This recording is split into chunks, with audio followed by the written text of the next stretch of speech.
Grabatzen ari garen unean, arratsaldeko 5:34 minutu diren honetan, Realaren inguruan hitz egin behar dugu gaurko bideo honetan, gogoratuko baitugu aste honetan zehar selekzioen geldialdiak direla eta klubek ez dituztela norgehiagoka ofizialak jokatu, eta beraz, errepasa dezagun Realak hain zuzen ere,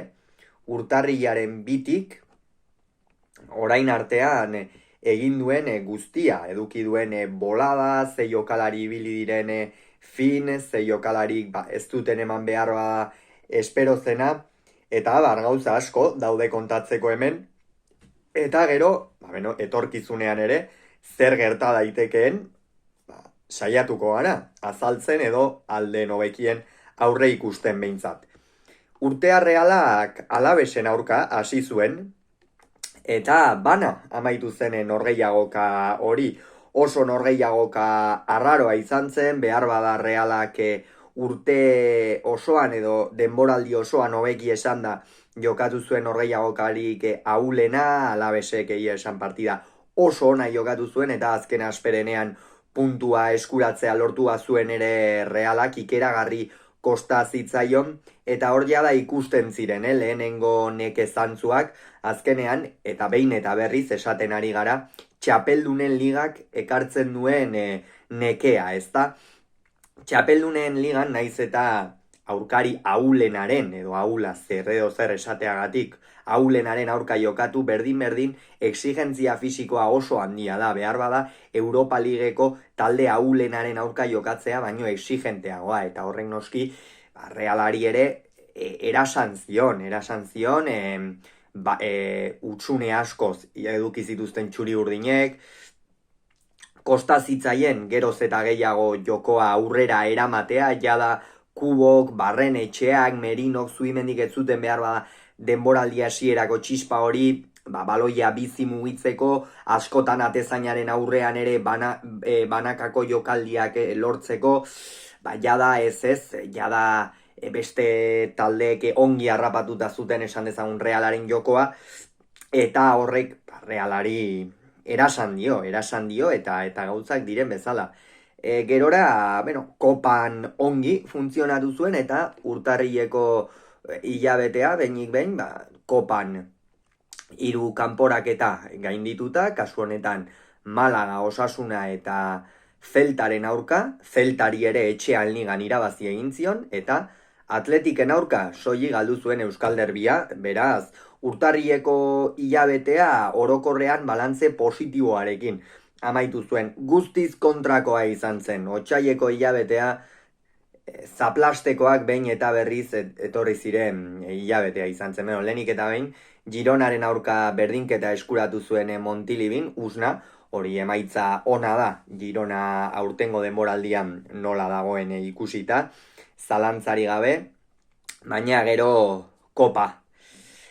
Mallorca egokitu zitzaion Realari, asko jada, noski, logikoa den moduan favoritotzat ematen zuten Reala, oraindik ere finalean inondik inora ere ezintzen sartu talde txuri urdina norgehiagoka jokatu egin behar izaten direlako, joaneko norgehiagoka horretan Usna egin zuten Mallorcan, itzulikoan ordea bana egin zuten, eta gero 4-5 galdu zuen Realak penaltietan. Hori denentzat kolpe ikeragarri gogorra izan zen, moralki ere taldeari pare bat norgehiagoketan edo ikusi zitzaion, oso akituta zegoela, eta gainera tartean Paris Saint-Germainen aurkako norgehiagoka sartu zitzaion, ilusio handia zegoen, zozketa izan zenean ilusio handia zegoen, baina behin norgehiagoka iritsita geroz eta zailagoa ikusten zenez, Paris Saint-Germain gainditu izatea, eta Paris Saint-Germainen aurka Parisen jokatuta anoetara gero emaitza on bat eraman izatea. 2-0 galdu zuen Realak, eduki zituen bere aukerak, baina esan bezala, fisikoki oso larri iritsi zen taldea otsaileko hilabetera, eta hortxe balantzeak argi eta garbi hitz egiten du, norgehiagoka bakarra irabazi zuen, Mallorcaren aurka 1-2 azken atzean Mikel Merinok sartutako gol baten ondoren, eta gero etxean, ligan Osasuna eta Villarrealen aurka galdu zuen.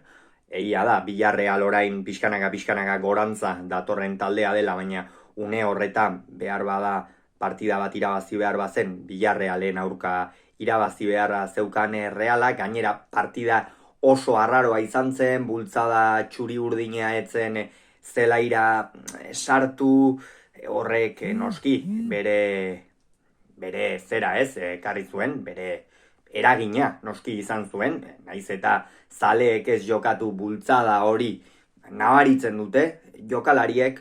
eta partida horretan etzen bultzadarik izan, eta partida oso arraroa izan zen, gainera gaizki jokatu zuen Realak, nabari zen egin batean partida astearteko norgehiagokan burua zutela,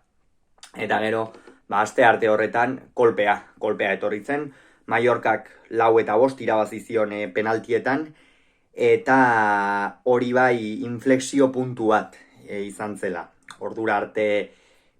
ikusten zen, taldea larri zegoela, gainera minartutako jokalari asko zeuden, eta behar bada jada berreskuratu ziren jokalariak eta pixka bat garrantzitsuak izatera edo deituta zeudenak denboraldiaren puntu honetan ez zuten bereren errendimendurik onena eman, hori nabarmena izan zen, zalantzari gabe,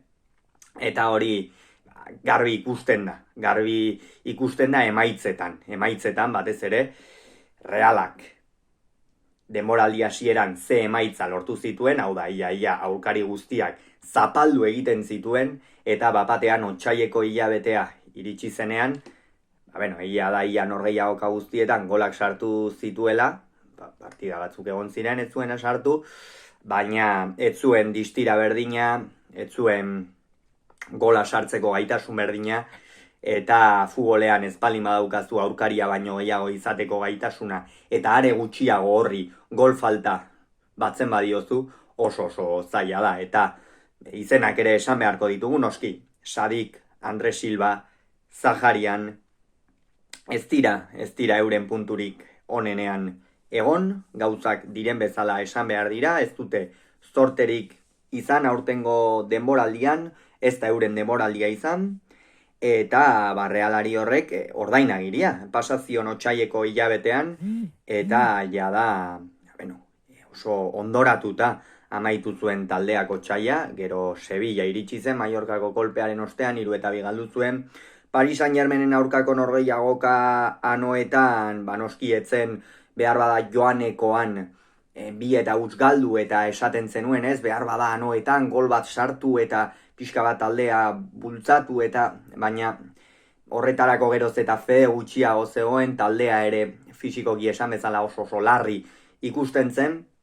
eta uste dut gainera Paris Saint-Germainen aurka kalera joan izana, txapeldunen ligan kalera joan izanak horrek auspotu egin zuela taldea helburu garbi bakarrarekin, bat eta bakarrarekin, hau da, aurtengo denboraldian Europan sartzea, eta orain une horretan dago Reala, azken norgehiagokak irabazi egin ditu, Granada eta Cadizen aurka, eta orain denboraldiaren txanpa garrantzitsuena gertatzen da, hau da, 10-9 norgehiagoketara Europan sartzeko helburua.